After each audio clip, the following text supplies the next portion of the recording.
Di bagian laut yang paling dalam berdiri Istana Raja Laut. Dan dia memiliki 6 anak perempuan. Mereka bermain di taman sepanjang hari. Berbeda dengan putri lainnya, yang bungsu pendiam dan merenung. Dan namanya adalah The Little Mermaid.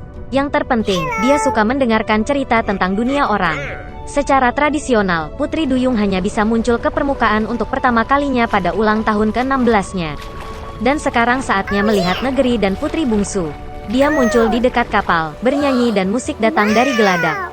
Ini adalah pertama kalinya sang putri melihat kapal itu. Di kabin kapal, Putri Duyung kecil melihat seorang pangeran tampan. Untuk waktu yang lama dia tidak bisa mengalihkan pandangan darinya. Tiba-tiba, badai dahsyat dimulai di laut. Kapal pangeran menabrak batu dan hancur berkeping-keping. Dalam kegelapan total, petir menyambar, dan Putri Duyung kecil melihat pangeran jatuh ke laut. Dia menyelamatkannya dengan membawanya ke darat. Segera pangeran itu ditemukan oleh seorang gadis yang lewat. Ketika dia bangun, dia tersenyum padanya dan berterima kasih padanya karena telah menyelamatkannya. Putri Duyung kecil menjadi sedih karena sang pangeran bahkan tidak tahu tentang keberadaannya. Dia menyelam ke dalam air dan berenang menjauh. Dari cerita ayahnya tentang orang-orang, Putri Duyung kecil mengetahui bahwa mereka menganggap ekor ikan Putri Duyung itu jelek. Oleh karena itu, untuk menyenangkan seseorang harus memperoleh 2 kaki. Keesokan harinya, Putri Duyung kecil pergi ke penyihir laut. Penyihir itu setuju untuk membuatkan ramuan untuknya yang akan mengubah ekor ikan menjadi sepasang kaki yang ramping. Kiprah sang putri akan anggun, tetapi setiap langkah yang diambilnya akan membawa rasa sakit yang tak tertahankan. Dan jika pangeran menikah dengan yang lain, Putri Duyung kecil akan berubah menjadi buih laut. Sebagai gantinya, penyihir itu ingin mengambil suaranya yang indah dari gadis itu. Sang putri siap untuk apapun untuk dekat dengan pangeran, dan dia setuju. Setelah berlayar ke istana pangeran di malam hari, Putri Duyung kecil meminum minuman ajaib. Rasa sakit yang tajam melanda dirinya dan dia pingsan. Bangun di sore hari, gadis itu melihat pangeran di depannya, dan menurunkan matanya, menemukan 2 kaki sebagai pengganti ekor ikan. Pangeran mencoba mencari tahu siapa dia dan bagaimana dia bisa sampai di sini, tetapi Putri Duyung kecil tidak dapat berbicara. Meskipun gaya berjalannya yang lapang dan tariannya yang indah, dia merasakan sakit yang luar biasa di kakinya. Sang pangeran semakin terikat pada Putri Duyung kecil, tetapi tetap memperlakukannya seperti anak kecil yang lucu. Tidak pernah terlintas dalam benaknya untuk menjadikan dia istrinya. Suatu ketika pangeran mengakui bahwa hatinya ditempati oleh orang yang telah menyelamatkannya sejak lama di pantai, dan mereka akan menikah. Putri Duyung kecil itu sangat kesal, tetapi tidak bisa mengatakan yang sebenarnya. Ketika tiba waktunya untuk pernikahan, pangeran mengundang Putri Duyung kecil untuk pergi bersama pengantin baru dalam perjalanan bulan madu. Tenda bulan madu mewah tersebar di dek kapal. Putri Duyung kecil memiliki 1 malam terakhir untuk bersama orang yang dia tinggalkan rumahnya, memberikan suaranya yang indah dan menanggung siksaan tanpa akhir setiap hari. Tapi dia bahkan tidak menyadarinya. Ketika keheningan terjadi di kapal, Putri Duyung kecil duduk di geladak dan menunggu sinar matahari pertama. Tiba-tiba, di dekat kapal, dia melihat saudara perempuannya. Mereka dengan air mata meminta penyihir untuk membantu menyelamatkan sang putri dari kematian. Penyihir itu memberi mereka pisau tajam, yang akan digunakan Putri Duyung kecil untuk menembus hati pangeran. Setetes darahnya akan mengubah kakinya menjadi ekor, dan dia bisa kembali ke laut. Putri Duyung kecil melihat ke dalam tenda, dan melihat ada sepasang kekasih yang sedang tidur.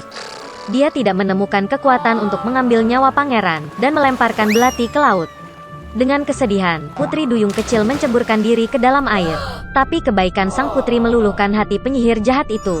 Penyihir itu membatalkan mantranya, dan Putri Duyung kecil lagi-lagi memiliki ekor ikan, bukan kaki manusia.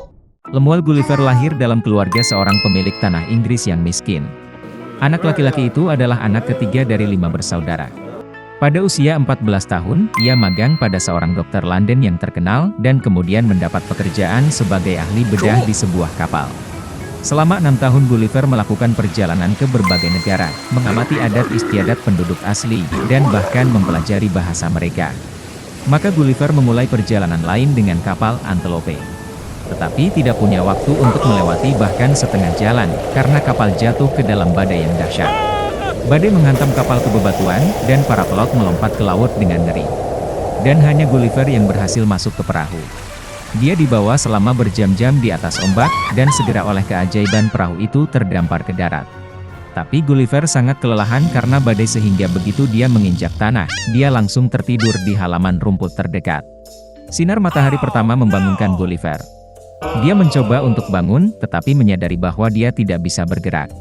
Lengan, kaki, dan bahkan rambutnya diikat ke tanah dengan jaring dari tali kecil. Tiba-tiba sesuatu menggelitik dada Gulliver. Dia mengangkat kepalanya dan melihat pada dirinya sendiri seorang pria kecil seukuran jari. Itu adalah Raja dari Lilliput. Dia memberi perintah, dan kemudian ribuan anak panah kecil, seperti jarum, mulai menusuk tubuh Gulliver. Tahanan itu segera menyadari bahwa lebih baik tunduk. Dia menunjukkan tanda-tanda bahwa dia lapar dan haus.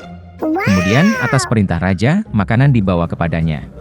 Lebih dari 100 penduduk asli menaiki tangga ke mulut Gulliver, menuangkan sekeranjang buah, roti dan daging padanya.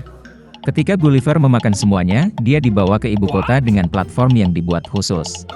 Tahanan ditempatkan di sebuah kuil besar, dirantai di kaki kirinya dengan banyak rantai miniatur. Itu adalah ruangan terbesar di seluruh negeri, tetapi bahkan di dalamnya raksasa itu harus berjalan dengan 4 kaki. Pada pertemuan suku Lilliput, Raja memerintahkan untuk menyediakan staf 600 pelayan bagi Gulliver. Mereka menjahit jas untuk narapidana dan bahkan alas tidur dari kasur mini. Dan seiring waktu, Raja yakin bahwa raksasa itu baik hati, dan karena itu membebaskannya. Gulliver sering bepergian ke seluruh negeri, mempelajari adat istiadat dan bahasa Lilliputians, dan bahkan berpartisipasi dalam liburan dan parade mereka. Suatu ketika, saat berkomunikasi dengan Raja, Gulliver mengetahui bahwa Liliputia berperang dengan Kekaisaran Blefuscu, yang terletak di pulau tetangga. Alasan untuk anggapan tersebut adalah bahwa Lilliputians tidak setuju dengan Blefuscans tentang cara memecahkan telur dengan benar. Para Lilliput membaginya dari ujung yang tajam, dan Blefuscan dari yang tumpul. Dan sekarang Raja Lilliput tersebar desas-desus bahwa musuh telah menyiapkan armada dan akan menyerang. Kemudian Kaisar meminta bantuan dari Gulliver, dan dia setuju. Maka, dalam ke-8 malam, Gulliver mengambil tali panjang dan berenang ke kapal musuh. Dia mengikatkan tali ke setiap kapal dan menyeretnya ke pantai Lilliput.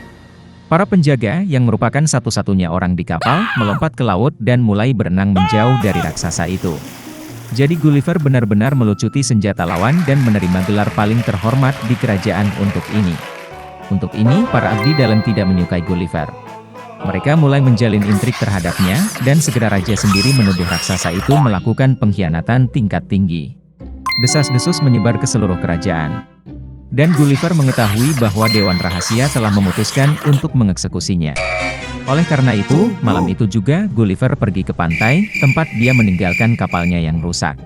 Setelah dengan cepat memperbaiki kapalnya, raksasa itu meninggalkan negara Lilliput dengan tergesa-gesa, membawa bersamanya 6 sapi hidup kecil, 2 lembu jantan, dan jumlah domba dan domba jantan yang sama. Gulliver berlayar di lautan untuk waktu yang lama sampai dia melihat sebuah kapal Inggris.